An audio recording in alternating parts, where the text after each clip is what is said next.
Hola, I'm Daisy Martinez for eHow.com. Today I'm going to give you a useful little tip on how to clean tomatoes.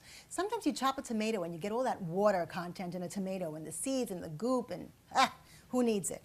I'm going to give you a quick and easy tip how to get your tomato, just the meat from your tomato for any dish that you're going to make, whether it's a salad, a pico de gallo, anything like that. You saw me use a small paring knife. You plunge the tip in at a slight angle and you just go around and you take that nub right out. Okay? You slice your tomato in half the long way, and now you're left with 2 halves of tomato. Use a tablespoon just to scoop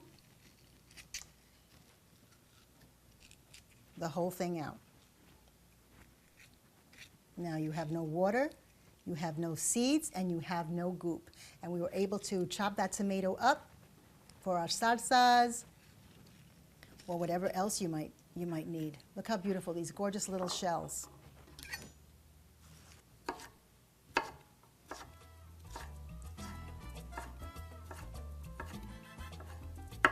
Isn't that cool? Easy peasy, lemon squeezy.